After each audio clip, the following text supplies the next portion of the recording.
अस्सलाम वालेकुम दोस्तों, वेलकम करता हूं मैं अपनी चैनल विद फैक्ट्स में। आई होप आप सब अच्छे से होंगे, मज़े में होंगे। वीडियो आगे बढ़ाने से पहले चैनल पर जो नए हैं वो सब्सक्राइब करते जाएं और बेल आइकन को ज़रूर प्रेस कीजिए। आज हम बात करने वाले हैं एक महान आदमी की जिसने क्विट इंडिया मूवमेंट 1942 में महत्वपूर्ण काम किया था, पर इतिहास में नहीं लिखा गया। बिहार के छोटे से गांव पिपरा कोठी का एक छोटा सा चाय बेचने वाला सीताराम। पिपरा कोठी गांव के जादू पर गर्मी चिपक कर बैठी थी, जैसे कोई श्राप हो। यह गांव ईस्ट चंपारण बिहार के एक कोने में बसा था। यहाँ कुछ भी बदलता नहीं था, सिवाय चेहरों के जो जल्दी बूढ़े हो जाते और सपनों के जो अंग्रेजी जूतों के नीचे कुचल जाते। 1939 का साल था। यूरोप युद्ध में था, पर यहाँ दुश्मन खाकी वर्दी में थे और अंग्रेजी बोलते थे। वो टैंक्स नहीं, पर लगान, गिरफ्तारी और जबरदस्ती भारतीय लेकर आते थे। भारत से उन्होंने सब कुछ मांगना शुरू कर दिया था, फौज, अनाज, पैसा। सीताराम यादव एक नेता नहीं था, न कोई पढ़ा लिखा आदमी। वो एक आम चाय बेचने वाला था।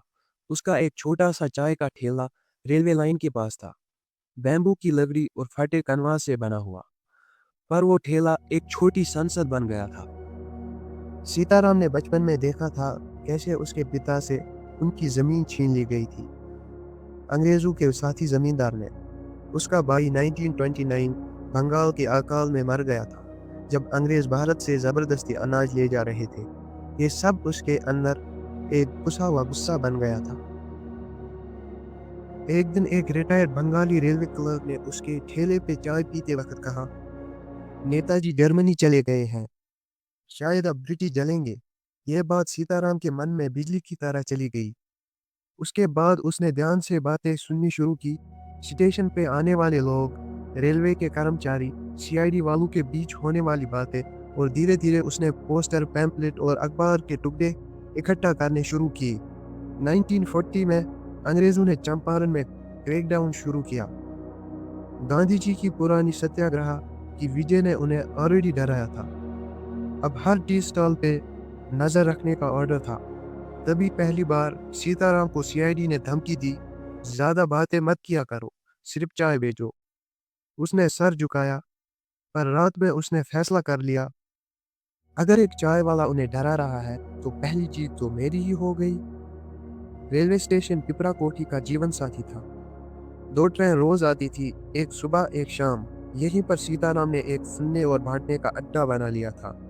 रघुतांती, एक पतला सा लड़का जो रेलवे में सफाई का काम करता था, उसका रेगुलर ग्राहक था। उसके पास कलकत्ता से चिट्ठियां आती थी जिसमें एंटी ब्रिटिश हटाओ, प्रदर्शन और नए स्लोगन लिखे होते।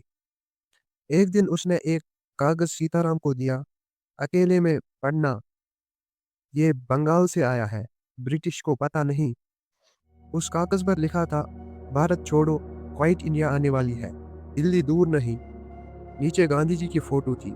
सीताराम के रोम रोम खड़े हो गए। फिर छोटी छोटी सभाएं होने लगी। रात के अंधेरे में मंदिर के पीछे, ग्रानरी के पास, औरतें, किसान, सिपाह सब जगड़ने लगे। सीताराम अब उनका नेता बन गया। उसका चाय ठेला अब एक सीक्रेट पोस्ट बन गया था। मिट्टी के कुल्हाड़ों में मैसेज, बेंच के नीचे चाक से कोड लिखना, हर आने वाले को स्कैन करना। एक दिन रोगू ने एक अंग्रेज ऑफिसर के नीचे से एक नोट उठाया। वो लिखा था, चंपारण में ऑपरेशन G3 एक्टिवेट करो, कांग्रेस के लोग रेल सबोटेज करने वाले हैं, लोकल नेता पर नजर रखो। इसका मतलब था कुछ बड़ा होने वाला है। टाइम कम था। गुप्त रेडियो और पहला हमला। सीताराम ने जर्मन शॉर्टवेव रेडियो लाया, कलकत्ता से छुपकर। बीबीसी और आजाद हिंद रेडियो से पता चला कि गांधी जी कुछ बड़ा प्लान कर रहे हैं। अब उनका ग्रुप बन गया, गरम चूल्हा दल, जहां रेजिस्टेंस हमेशा छुप कर पक रहा हो। जून 1942, पहला मिशन, रेलवे ट्रेन को डैमेज करना। रिजल्ट, एक ब्रिटिश पोस्टल ट्रेन डिरेल हो गई। कोई मरा नहीं, पर सिग्नल कैरियर था। चंपारण जिंदा है, पर पटना तक बात पहुंच गई। ब्रिटिश ने सीक्रेट रिपोर्ट भेजी, विलेज वेंडर्स और रेलवे स्टाफ पर शक है, अरेस्ट करो। अगस्त 8, 1942, गांधी जी का ऐलान। एक सुबह ट्रेन कंडक्टर ने बताया, मुंबई में गांधी जी ने क्वाइट इंडिया मूवमेंट शुरू कर दिया। सीताराम ने 3 बार घंटी बजाई। सब लोग जमा हो गए। अब और चुप नहीं रहना, या तो उठ जाओ या गुलामों की तरह मर जाओ। रात में प्लान बना, रेवेन्यू ऑफिस को जलाओ, ब्रिटिश ग्रैनरी को आग लगाओ, टेलीग्राफ लाइन काट दो, रोड ब्लॉक करो। जब पिपरा कोठी ने अंग्रेजों को जवाब दिया, 10 अगस्त 1942 रात के 2 बजे तहसील ऑफिस पर हमला। सीताराम और उसकी टीम ने पिछले रास्ते से जाके चौकीदार को बंद करा, अंदर से फाइल कैबिनेट को जला दिया। वो फाइल्स थी जमीन के पेपर्स, कर्जे के रिकॉर्ड्स, एविक्शन ऑर्डर्स। जब आग लगी, लोगों ने चुपचाप ताली बजाई। अब डर के कागज जले थे। ग्रैनरी की आग।